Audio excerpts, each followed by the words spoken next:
নমস্কার, আমি পরিমল স্যার, জিওর গ্রুপের কর্ণধার।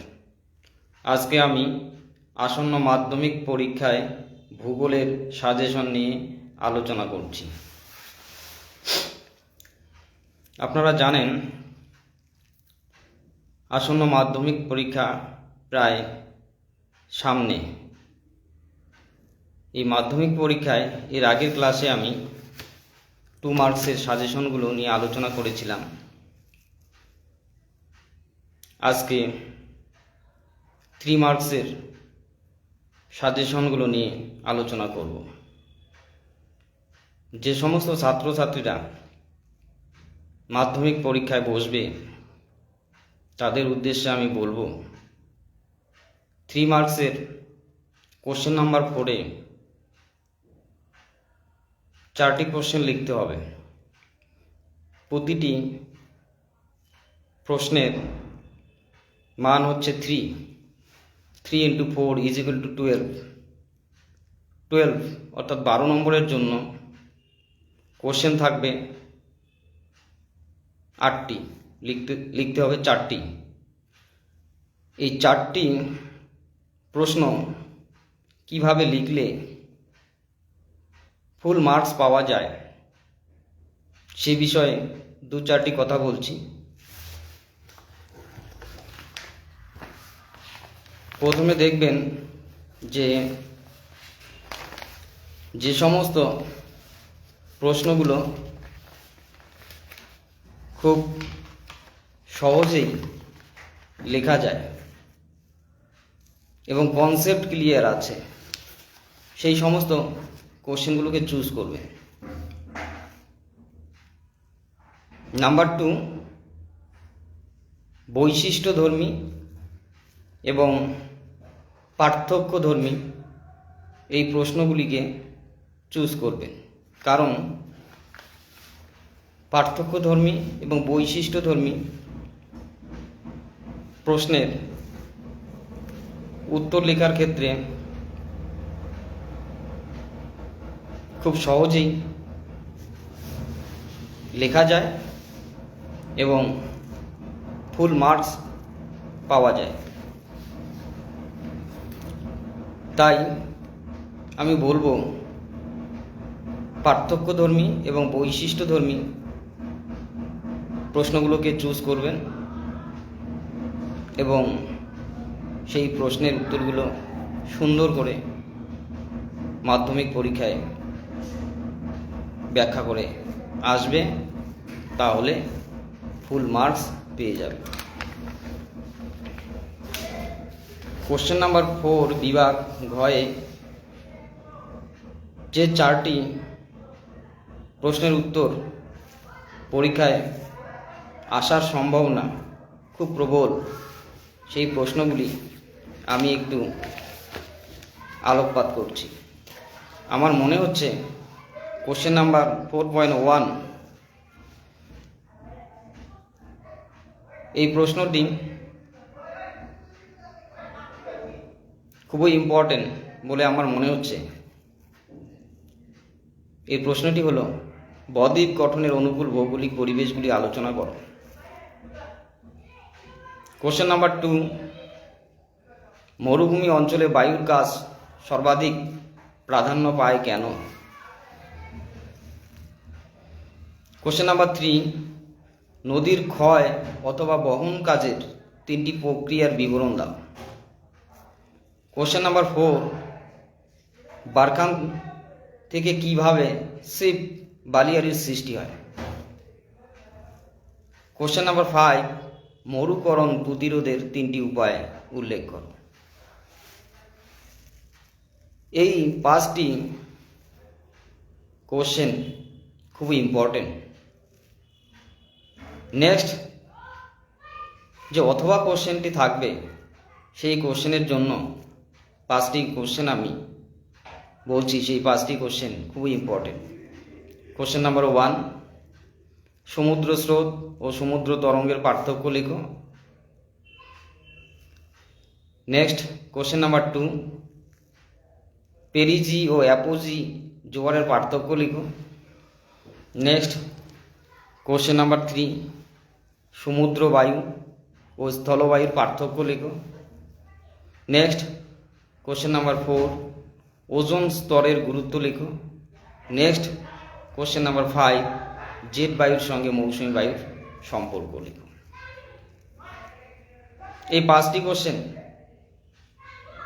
বিশেষ করে বায়ুমণ্ডল চ্যাপ্টার এবং বায়ুমণ্ডল চ্যাপ্টার থেকে আসবে। এই 5টি কোশ্চেন খুবই ইম্পর্টেন্ট। এই 5টি কোশ্চেনের মধ্য থেকে একটি কোশ্চেন পরীক্ষায় আসবেই, অবশ্যই আসবে। নেক্সট কোশ্চেন নাম্বার 4.2,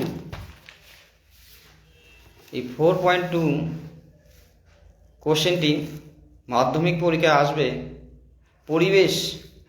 পরিবেশের চ্যাপ্টার থেকে, পরিবেশ ভূগোল, অর্থাৎ বর্জ্য ব্যবস্থাপনার থেকে 2টি কোশ্চেন থাকবে, একটি কোশ্চেন লিখতে হবে।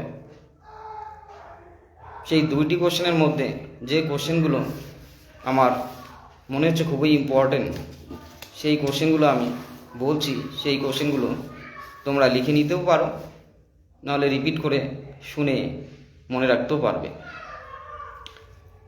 কোশ্চেন নাম্বার 1, বর্জ্য নিয়ন্ত্রণের যে কোনো 3টি উপায় সম্পর্কে আলোচনা করো। কোশ্চেন নাম্বার 2, বর্জ্য ব্যবস্থাপনায় শিক্ষার্থীদের ভূমিকা লেখো। কোশ্চেন নাম্বার 3, বর্জ্য ব্যবস্থাপনায় 4R এর ভূমিকা উল্লেখ করো। কোশ্চেন নাম্বার 4, বর্জ্য দ্বারা কিভাবে ভাগীরথী ও হুগলি নদী আক্রান্ত হয় তা উল্লেখ করো। নেক্সট কোশ্চেন নাম্বার 5, বর্জ্য ব্যবস্থাপনার প্রয়োজনীয়তা উল্লেখ করো।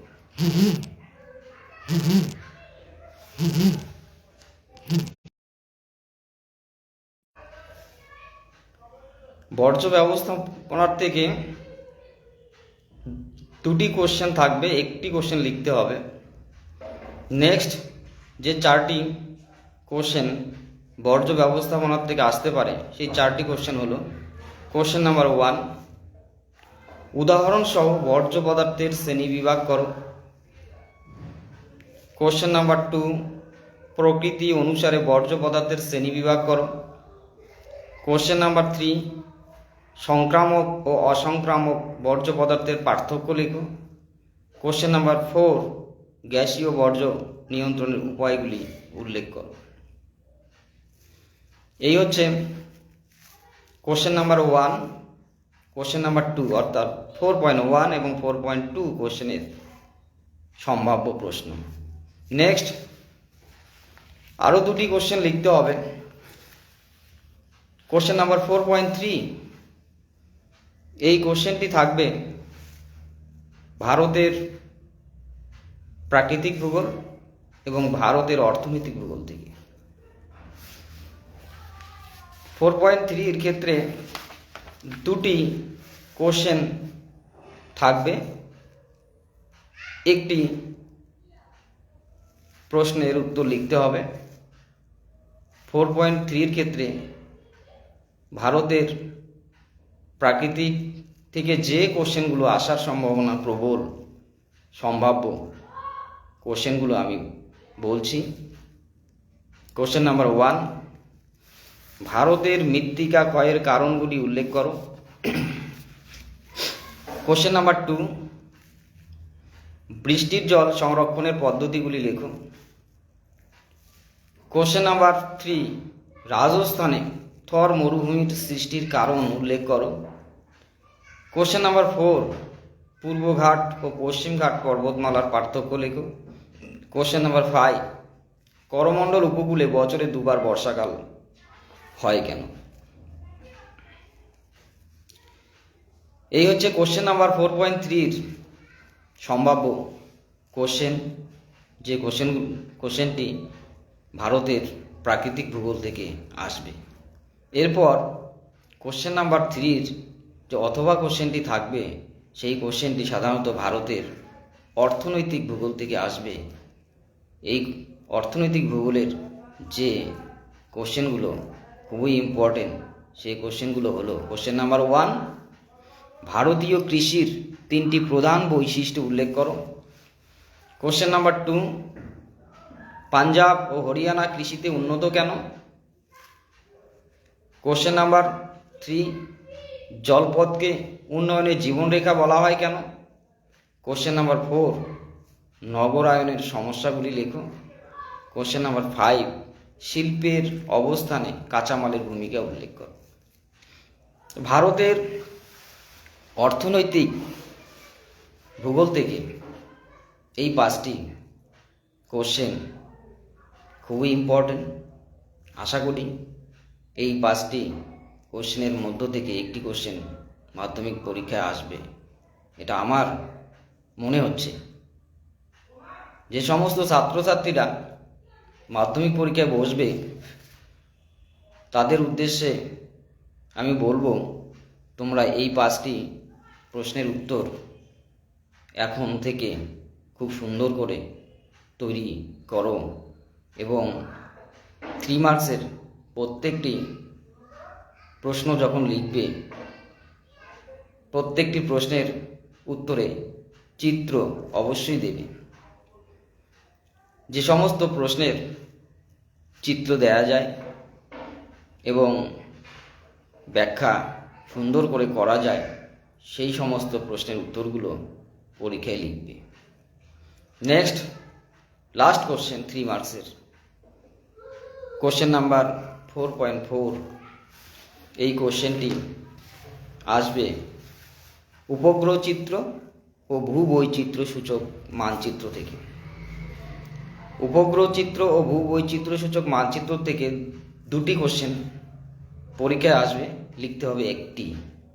যে কোশ্চেনটি খুবই ইম্পর্টেন্ট বলে আমার মনে হচ্ছে, সেই কোশ্চেনগুলো আমি বলছি। 4.4 এর কোশ্চেন নাম্বার 1, উপগ্রহ চিত্রের বৈশিষ্ট্যগুলি উল্লেখ করো। কোশ্চেন নাম্বার 2, উপগ্রহ চিত্রের ব্যবহার লেখো। কোশ্চেন নাম্বার 3, দূর সংবেদনের সুবিধা অসুবিধাগুলি লেখো। কোশ্চেন নাম্বার 4, সক্রিয় ও নিষ্ক্রিয় সেন্সরের পার্থক্য লেখো। কোশ্চেন নাম্বার 5, উপগ্রহ চিত্র তোলার বিভিন্ন পর্যায়গুলি লেখো। এই 5টি কোশ্চেন খুবই ইম্পর্টেন্ট। আমার মনে হচ্ছে যে তোমরা যদি উপগ্রহ চিত্র আর ভূবৈচিত্র্য সূচক মানচিত্রের বৈশিষ্ট্য আর ব্যবহার বা গুরুত্ব যদি পড়ো, সেখান থেকে একটি কোশ্চেন পেয়ে যাবে। তাহলে 4টি কোশ্চেন পড়লে একটি কোশ্চেন পরীক্ষায় আসার সম্ভাবনা রয়েছে। আর যে কোশ্চেন 3টি ইম্পর্টেন্ট বলে আমার মনে হচ্ছে, সেই কোশ্চেন 3টি বলছি। কোশ্চেন নাম্বার 1, ভূবৈচিত্র্য সূচক মানচিত্রের বৈশিষ্ট্যগুলি উল্লেখ করো। কোশ্চেন নাম্বার 2, ভূবৈচিত্র্য সূচক মানচিত্রের ব্যবহারগুলি লেখো। কোশ্চেন নাম্বার 3, ভূবৈচিত্র্য সূচক মানচিত্রের ব্যবহৃত শীটগুলির বিবরণ দাও। তাহলে দেখা যাচ্ছে যে কোশ্চেনটি উপগ্রহ চিত্র এবং ভূবৈচিত্র্য সূচক মানচিত্র থেকে আসবে, সেই কোশ্চেনটি উপগ্রহ চিত্রের বৈশিষ্ট্য আর ভূবৈচিত্র্য সূচক মানচিত্রের বৈশিষ্ট্য, এই 2টো কোশ্চেনের মধ্যে একটি কোশ্চেন আসার সম্ভাবনা প্রবল। এবার বৈশিষ্ট্যধর্মী কোশ্চেনগুলোর ক্ষেত্রে পরীক্ষায় 3টি বৈশিষ্ট্য লিখলেই 3 মার্কস বা 3 নম্বর পাওয়া যায়, সেটা সকলেই জানে।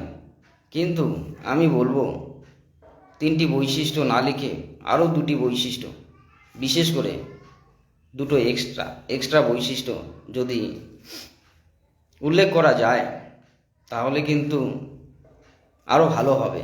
অর্থাৎ 3 মার্কস কিন্তু কনফার্ম, অর্থাৎ 3 মার্কসের মধ্যে 3 মার্কস তোমরা পেয়ে যাবে। যদি পারো একটি চিত্র পাশে যদি অঙ্কন করে দিয়ে আসতে পারো তাহলে আরও ভালো হবে। তাহলে দেখা যাচ্ছে যে 3 মার্কসের যে কোশ্চেনগুলো আসবে সেই কোশ্চেনগুলো কিন্তু আলোচনা করা শেষ হয়ে গেল। আমি আশা করি আসন্ন মাধ্যমিক পরীক্ষায় যে সমস্ত ছাত্রছাত্রীরা বসবে তাদের উদ্দেশ্যে বলছি, তোমরা আমার সাজেশনটা ফলো করো এবং যেভাবে আমি বলেছি যে উত্তরগুলো লেখার জন্য সেভাবে একটু চেষ্টা করো। দেখবে 3 মার্কসের 12 মার্কস রয়েছে এখানে, অর্থাৎ 12 নম্বরের মধ্যে তোমরা 12 নম্বরই পেয়ে যাবে। তাহলে ঘ বিভাগের যে 4টি কোশ্চেন পরীক্ষায় লিখবে সেই 4টি কোশ্চেন যদি ঠিকভাবে মাধ্যমিক পরীক্ষায় লিখে আসতে পারো তাহলে 12 মার্কস কিন্তু হাতের মুঠোয়। এইভাবে 3 মার্কসের ফুল নম্বর তোমরা পেয়ে যাবে। এরপরে রয়েছে 5 মার্কসের কোশ্চেন। 5 মার্কসের কোশ্চেনগুলো যে সমস্ত কোশ্চেন মাধ্যমিক পরীক্ষায় খুবই ইম্পর্টেন্ট বলে আমার মনে হচ্ছে সেই কোশ্চেনগুলো সম্পর্কে একটু আলোচনা করছি। তোমরা এই কোশ্চেনগুলো খাতায় লিখে নিতে পারো, নতুবা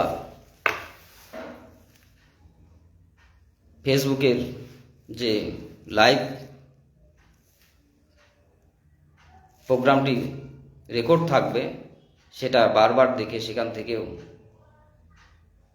নোট করে নিতে পারবে।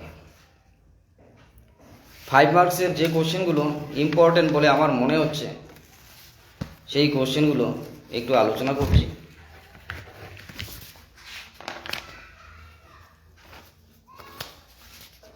মাধ্যমিক পরীক্ষায় বিভাগ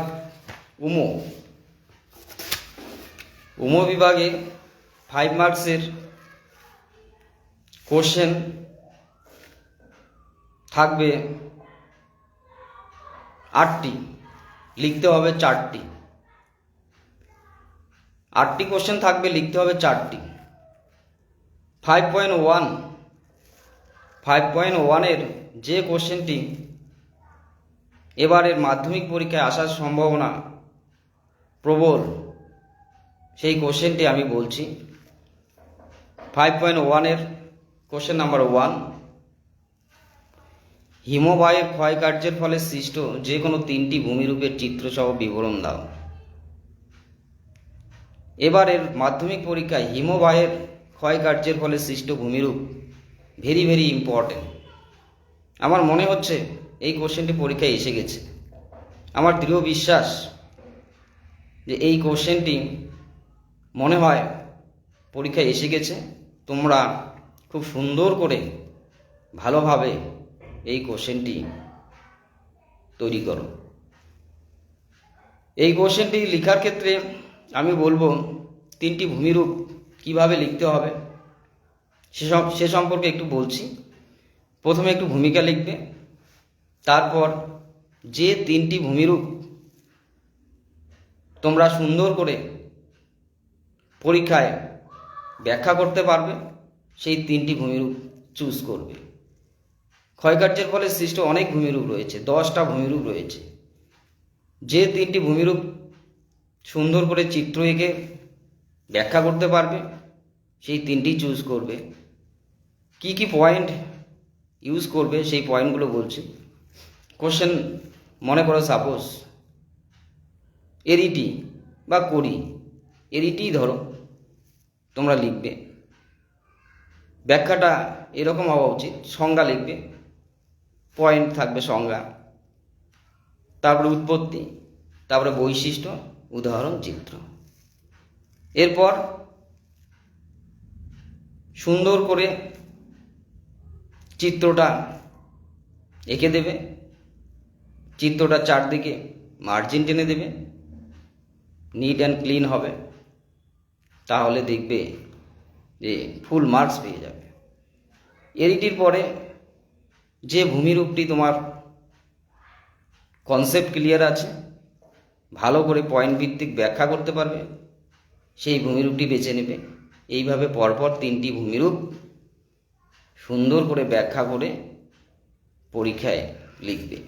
নেক্সট যে কোশ্চেনটি আমার মনে হচ্ছে আসার সম্ভাবনা প্রবল, সেই কোশ্চেনটি হচ্ছে হিমবাহ ও জলধারার মিলিত কার্যের ফলে সৃষ্ট 3টি ভূমিরূপের ব্যাখ্যা করো। নেক্সট কোশ্চেন নাম্বার 3, নদীর সঞ্চয় কার্যের ফলে সৃষ্ট 3টি ভূমিরূপের চিত্রসহ বিবরণ দাও। নেক্সট নদীর ক্ষয় কার্যের ফলে সৃষ্ট 3টি ভূমিরূপের চিত্রসহ বিবরণ দাও। এখানে 4টি কোশ্চেন আমি বললাম, এই 4টি কোশ্চেনের মধ্যে একটি কোশ্চেন তো আসবেই। সব থেকে বেশি যে কোশ্চেনটি ইম্পর্টেন্ট বলে আমার মনে হচ্ছে হিমবাহের ক্ষয়কার্যের ফলে সৃষ্ট ভূমিরূপ। এটা 100% ইম্পর্টেন্ট এবারের জন্য। এরপর কোশ্চেন নাম্বার 5.1 2, যে কোশ্চেনটি বায়ুমণ্ডল থেকে আসে, বায়ুমণ্ডলের চ্যাপ্টার থেকে। এই কোশ্চেনটির জন্য যে কোশ্চেনগুলো খুবই ইম্পর্টেন্ট বলে আমার মনে হচ্ছে সেই কোশ্চেনগুলো আমি বলছি, তোমরা একটু লিখে নাও। কোশ্চেন নাম্বার 1, বায়ুমণ্ডলের যে কোনো 2টি স্তরের বিবরণ দাও। কোশ্চেন নাম্বার 2, পৃথিবীর বায়ুর চাপ বলয়গুলির সঙ্গে নিয়ত বায়ুর সম্পর্ক চিত্র সহ আলোচনা কর। নেক্সট কোশ্চেন নাম্বার 3, যে কোনো 2 প্রকার বৃষ্টিপাতের চিত্র সহ বিবরণ দাও। নেক্সট কোশ্চেন নাম্বার 4, বায়ুমণ্ডলের উষ্ণতার তারতম্যের 3টি কারণ ব্যাখ্যা করো। এই 4টি কোশ্চেনের মধ্যে যে কোশ্চেনটি খুবই ইম্পর্টেন্ট বলে আমার মনে হয় সেই কোশ্চেনটি হচ্ছে পৃথিবীর বায়ুচাপ বলয়গুলির সঙ্গে নিয়ত বায়ুর সম্পর্ক। এবারের মাধ্যমিক পরীক্ষায় আসার সম্ভাবনা রয়েছে। তোমরা 4টি কোশ্চেনেই পড়বে, সব থেকে যেটি বেশি ইম্পর্টেন্ট সেটিকে আরও বেশি গুরুত্ব দিয়ে পড়বে। আর কোশ্চেনের উত্তরগুলো কিভাবে লিখবে এর আগের ক্লাসেও আমি আলোচনা করেছি, আজকেও অনেকটা বলে দিলাম। প্রত্যেকটি 5 মার্কসের উত্তর হবে পয়েন্ট ভিত্তিক এবং চিত্র দিয়ে সুন্দর করে ব্যাখ্যা করে আসবে। হাতের লেখা পরিষ্কার পরিচ্ছন্ন হবে, নিট অ্যান্ড ক্লিন থাকবে, খাতার চারদিকে মার্জিন থাকবে, প্রত্যেকটা চিত্রকে চারদিকে বাউন্ডারি দেবে চিত্রের, এবং কিসের চিত্র সেটা নিচে লিখে দেবে। তাহলে দেখবে নোটটা বা পরীক্ষায় যে উত্তরটা সেটা খুব উন্নত হবে এবং এক্সামিনার দেখে খুব খুশি হবে এবং ফুল মার্কস তোমরা পেয়ে যাবে। নেক্সট কোশ্চেন নাম্বার 5.1 3, এই 3 নম্বর কোশ্চেনটি সাধারণত বায়ুমণ্ডলের চ্যাপ্টার থেকেই হয়। সেই বায়ুমণ্ডলের চ্যাপ্টার থেকে যে 4টি প্রশ্ন আসার সম্ভাবনা রয়েছে সেই 4টি প্রশ্ন আমি বলছি। কোশ্চেন নাম্বার 1, ওজোন স্তর বিনাশের কারণগুলি আলোচনা করো। কোশ্চেন নাম্বার 2, মৌসুমি বায়ুর প্রধান বৈশিষ্ট্যগুলি আলোচনা করো। নেক্সট কোশ্চেন নাম্বার 3, বিশ্ব উষ্ণায়নে গ্রিনহাউস গ্যাসগুলির ভূমিকা উল্লেখ করো। নেক্সট কোশ্চেন নাম্বার 4, জেট বায়ুর সঙ্গে মৌসুমি বায়ুর সম্পর্ক।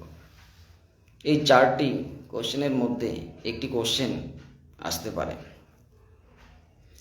নেক্সট কোশ্চেন নাম্বার 5.1 4, অর্থাৎ প্রাকৃতিক ভূগোলের লাস্ট কোশ্চেন, 4 নম্বর কোশ্চেন। এই কোশ্চেনটি সাধারণত বায়ুমণ্ডল চ্যাপ্টার থেকে আসে। সেই বাড়িমণ্ডলের কোন কোশ্চেনটি খুবই ইম্পর্টেন্ট আমি বলে দিচ্ছি। এই কোশ্চেনটি 100% ইম্পর্টেন্ট, অর্থাৎ 200%ও বলা চলে। কারণ মাধ্যমিক পরীক্ষায় ভূগোলের কোশ্চেন তো হয়ে গেছে, আমার মনে হয় এই কোশ্চেনটি এসেও গেছে। তাই ছাত্রছাত্রীদের বলবো, জোয়ার ভাটা সৃষ্টির কারণ এবার খুবই ইম্পর্টেন্ট। তোমরা হয়তো পরীক্ষার পরে আমার এই ভিডিওটি থাকবে, একটু মিলিয়ে নেবে।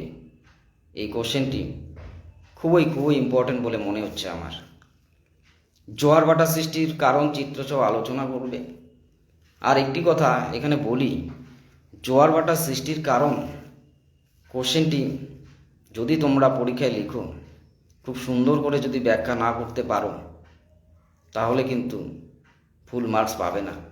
কারণ এই কোশ্চেনটি লেখার ক্ষেত্রে দুটো পয়েন্টেই শুধু এখানে পাওয়া যাচ্ছে, অন্যান্য পয়েন্টগুলো খুব ইম্পর্টেন্ট নয়, কিন্তু বেশিরভাগ বইয়ে ব্যাখ্যা নেই। এক্ষেত্রে দুটো পয়েন্ট লিখে দুটো চিত্র দিয়ে 5 মার্কস পাওয়া কিন্তু খুব কঠিন ব্যাপার। তাই ছাত্রছাত্রীদের আমি বলি, এই কোশ্চেনটি যদি পরীক্ষায় আসে, যদি ঠিকমতো ব্যাখ্যা করতে না পারো, এই কোশ্চেনটিকে একটু ইগনোর করবে বা অ্যাভয়েড করবে। এই কোশ্চেনটি ছাড়াও অন্যান্য যে কোশ্চেনগুলো রয়েছে সেগুলোও কিন্তু পরীক্ষায় কমন পেয়ে যাবে। যদি তোমরা একান্তই কমন না পড়ে, এই কোশ্চেনটি তো কমন পড়বেই, তখন কোশ্চেনটি লিখে আসবে, যতটা ভালো লেখা যায় চেষ্টা করবে। জোয়ার ভাটার সৃষ্টির কারণ খুবই ইম্পর্টেন্ট। নেক্সট কোশ্চেন নাম্বার 2, সমুদ্র স্রোত সৃষ্টির কারণ। নেক্সট কোশ্চেন হচ্ছে ভরা কোটাল আর মরা কোটালের উৎপত্তি ব্যাখ্যা করো। নেক্সট কোশ্চেন হচ্ছে জোয়ার ভাটার ফলাফল। তো এই 4টি কোশ্চেনের মধ্যে প্রথম যে কোশ্চেনটি আমি বলেছি যে জোয়ার ভাটার সৃষ্টির কারণ, এবার খুবই ইম্পর্টেন্ট।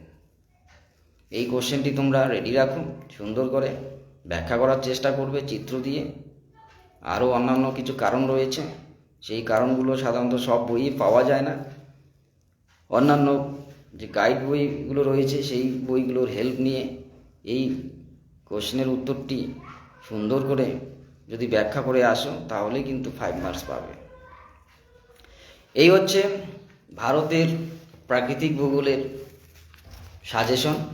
নেক্সট যে সাজেশনটি আমি আলোচনা করব সেটি হচ্ছে ভারতের অর্থনৈতিক ভূগোল থেকে 5.2, কোশ্চেন নাম্বার 5.2 এর 4টি কোশ্চেন থাকবে, লিখতে হবে 2টি কোশ্চেন। 4টি কোশ্চেন থাকবে, 2টি কোশ্চেন লিখতে হবে। যে 4টি কোশ্চেন এবারে মাধ্যমিক পরীক্ষায় আসার সম্ভাবনা প্রবল, সেই 4টি কোশ্চেনের সাজেশন আমি এখানে ব্যক্ত করছি। সেই 4টি কোশ্চেনের সাজেশনগুলো তোমরা লিখে নাও। কোশ্চেন নাম্বার 5.2 এর জন্য যে কোশ্চেনটি এবার খুবই ইম্পর্টেন্ট, আমার মনে হচ্ছে ভারতের পশ্চিম হিমালয়ের ভূপ্রকৃতির বিবরণ। এই কোশ্চেনটি এবারের মাধ্যমিক পরীক্ষায় 100% ইম্পর্টেন্ট বলে আমার মনে হচ্ছে। এই কোশ্চেনটি তোমরা সুন্দর করে ব্যাখ্যা করবে এবং চিত্র অবশ্যই দেবে, পশ্চিম হিমালয়ের ভূপ্রকৃতির বিবরণ।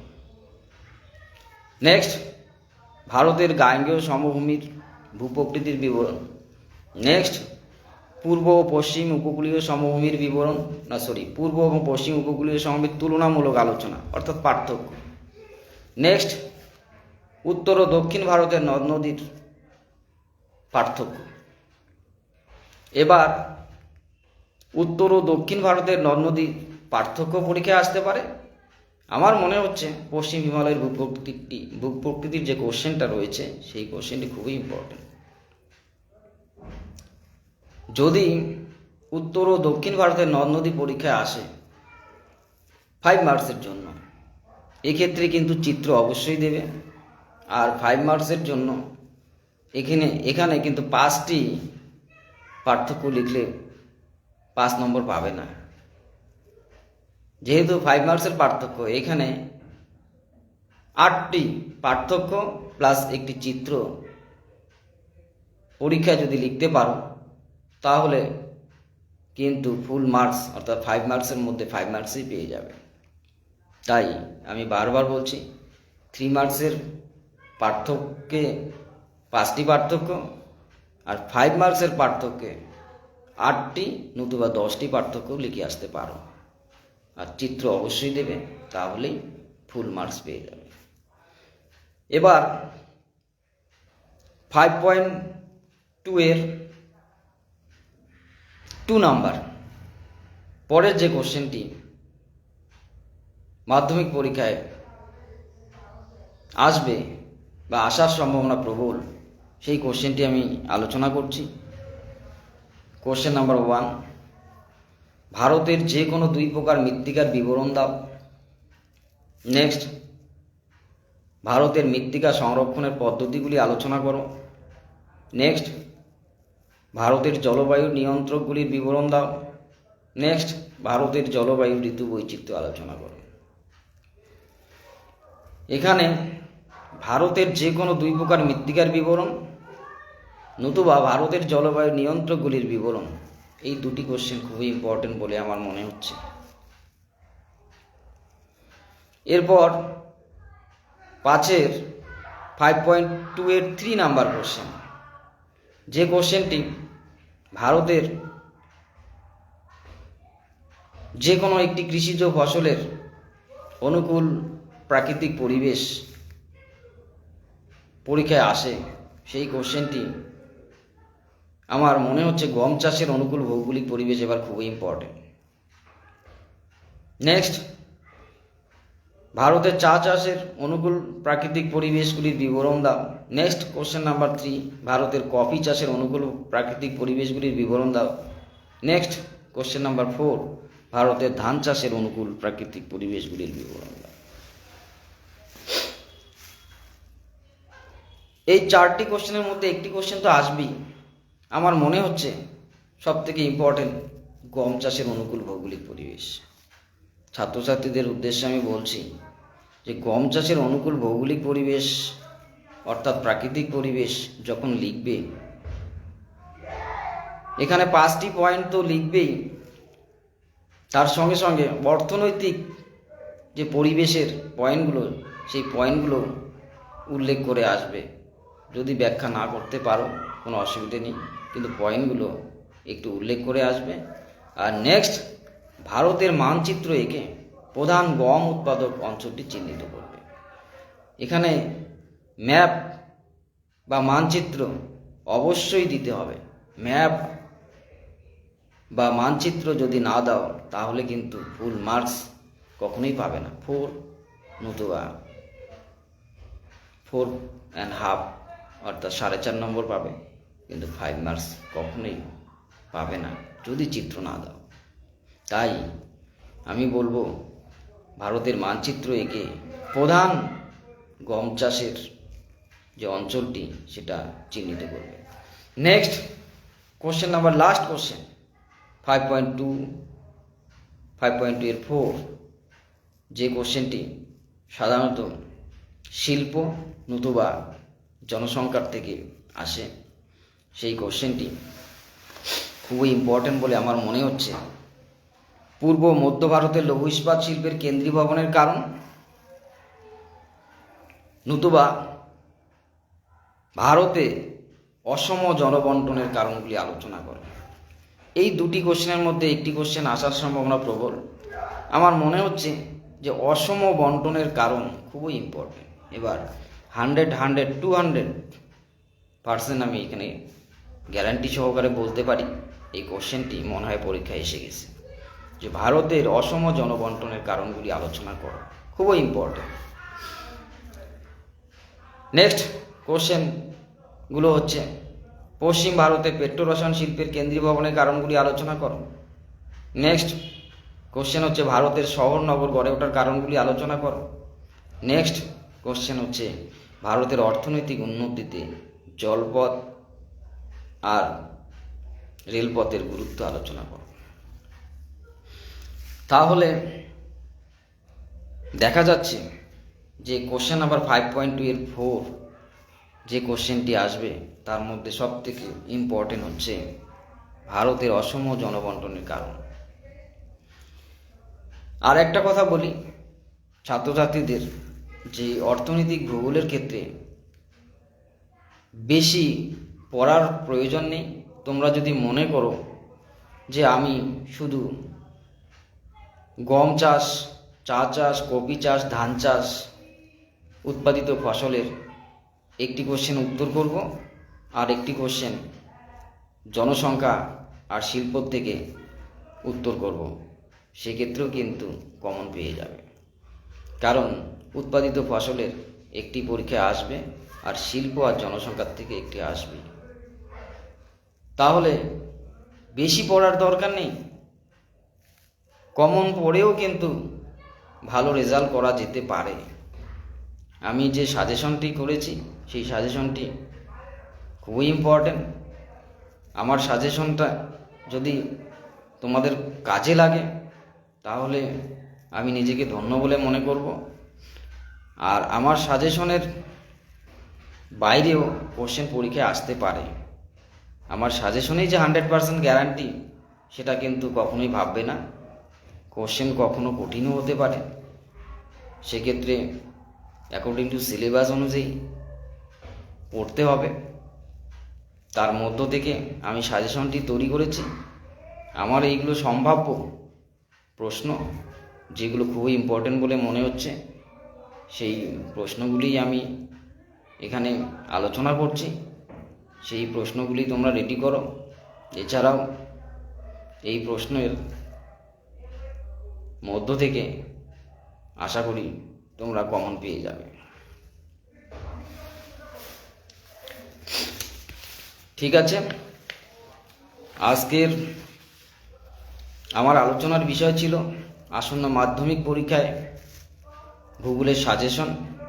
সেই সাজেশনের 3 মার্কস এবং 5 মার্কসের সাজেশনগুলি নিয়ে আমি আলোচনা করলাম। এর আগে আমি 2 মার্কসের সাজেশনগুলি নিয়ে আলোচনা করেছি। একটি মাত্র সাজেশন বাকি থাকলো, সেই সাজেশনটি হলো ম্যাপ পয়েন্টিং। ম্যাপ পয়েন্টিংয়ের সাজেশনটি আমি অন্য কোনো দিন আলোচনা করব। ঠিক আছে, আজকের আলোচনা এই পর্যন্তই। তোমরা পড়াশোনাটাকে গুরুত্ব সহকারে এবং জোর কদমে এগিয়ে নিয়ে যাও। সামনে তোমাদের সুন্দর ভবিষ্যৎ অপেক্ষা করছে। আজকের আলোচনা এখানেই শেষ করছি। Good night,